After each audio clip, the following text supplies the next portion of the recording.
வணக்கம் தலைவா, அனைவருக்கும் இனிய வணக்கம். இன்னைக்கு நம்ம இந்த ஒரு வீடியோவில் எதை பற்றி பார்க்க போகிறோம் அப்படின்னு பார்த்தீங்கன்னா, தமிழகத்தில் நகைக்கடன் தள்ளுபடியை குறித்து ஒரு மிகப்பெரிய அறிவிப்பு வர இருக்குங்க. கூட்டுறவு வங்கிகளில் வைத்திருக்கக்கூடிய நகைக்கடன்கள் அனைத்துமே தள்ளுபடி செய்ய போகிறாங்களா அப்படின்ற ஒரு அப்டேட்டை தான் நம்ம இந்த வீடியோவில் பார்க்கலாம். மக்களே, நீங்கள் நம்முடைய சேனலை முதல் முறையாக பார்க்குறீங்க அப்படின்னா மறக்காமல் ஒரு சப்ஸ்கிரைப் அண்ட் பெல்லை கிளிக் பண்ணி வச்சுக்கோங்க.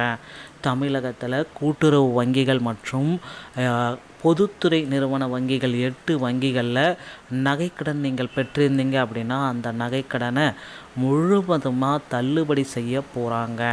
இதற்கான ஒரு புதிய அரசாணையை கண்டிப்பாக வெளியிட போகிறாங்க. தேர்தல் வாக்குறுதிகள் அனைத்துமே நமக்கு அனௌன்ஸ்மெண்ட் பண்ண போகிறாங்க. மக்களே, இந்த தேர்தல் வாக்குறுதிகள் அப்படின்னு நம்ம பார்க்குறப்ப இன்றைய தேதிகளில் இருந்து தேர்தல் வாக்குறுதிகள் எல்லாமே வெளியாகும் அப்படின்றது தான் இப்போ கேள்விக்குறியாக இருக்குது. ஸோ தேர்தல் வாக்குறுதிகள் அப்படின்னு நம்ம பார்க்குறப்ப இந்த பொங்கலுக்கு பின்னாடி தேர்தல் வாக்குறுதிகள் எல்லாமே அனைத்து கட்சிகளுமே அந்தந்த கட்சிகள் போட்டி போட்டு தேர்தல் வாக்குறுதிகளை கொடுக்க போகிறாங்க. அதில் என்ன நல்ல செய்தி கிடைக்கும் அப்படின்னு பார்த்தீங்கன்னா, 5 சவரனுக்கு உள்ள நீங்கள் நகைக்கடன் பெற்றிருந்தீங்க அப்படின்னா அவைகளை முழுமையாக தள்ளுபடி பண்ணலாம் அப்படின்ற மாதிரி ஒரு அப்டேட் வந்திருக்கு மக்களே.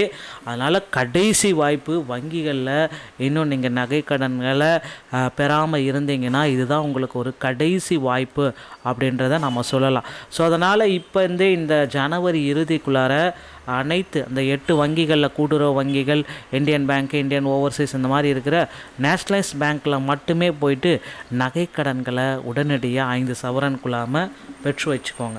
ஸோ இது இருந்தால் மட்டும்தான் கண்டிப்பாக உங்களுக்கு நகைக்கடன் தள்ளுபடி. அதுவும் இந்த ஜனவரி 31ஆம் தேதிக்கு பிறகு நீங்கள் வச்சிங்க அப்படின்னா, பிப்ரவரி மாதத்தில் போய் வச்சிங்கன்னா அந்த தள்ளுபடி எலிஜிபிள் ஆகாது. ஏன்னா எலெக்ஷன் டேட்ஸ் எல்லாமே நமக்கு அனௌன்ஸ்மெண்ட் பண்ணிவிடுவாங்க. ஸோ அடுத்தடுத்த தகவல்கள் அனைத்துமே நமக்கு அதில் வர இருக்குது. அதனால் தேர்தல் கண்டிஷன், தேர்தல் விதிமுறைகளில் நாம் மாட்டிக்குவோம்.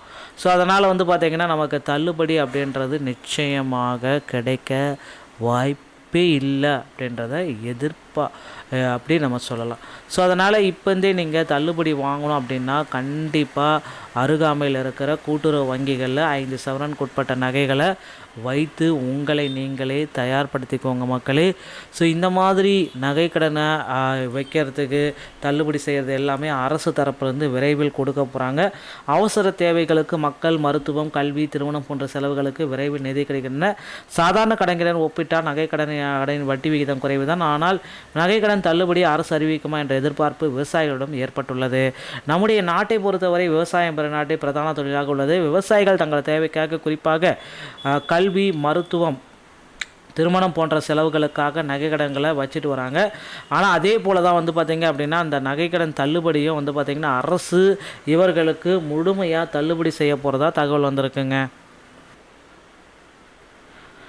ஸோ நம்முடைய நகைக்கடன்களை நாம் விரைவில் பெற்றுக்கொள்ளணும் அப்படின்னா கூட்டுறவு வங்கிகளில் வைத்து நகைக்கடன் தள்ளுபடியை பெற்றுக்கொள்ளலாங்க. இந்த தள்ளுபடிகள் அனைத்துமே தேர்தல் விதிமுறைகளுக்கு உட்பட்டு ஒரு 90 நாட்களுக்கு முன்னாடி நீங்கள் நகைக்கடனை வச்சுருந்தீங்க அப்படின்னா 100% நகைக்கடன் தள்ளுபடி கொடுக்க போகிறாங்க. எல்லா கட்சிகளுமே நகைக்கடன் தள்ளுபடி அறிவிச்சிட்டாங்க. கிட்டத்தட்ட ஒரு பர்டிகுலராக ஒரு 8 பேங்க்குக்கு நகைக்கடன் தள்ளுபடி உடனடியாக கிடைக்க போகுது. ஸோ 3 லட்ச ரூபா வரைக்கும் நகைக்கடன் தள்ளுபடியை பெற்றுக்கொள்ளலாங்க.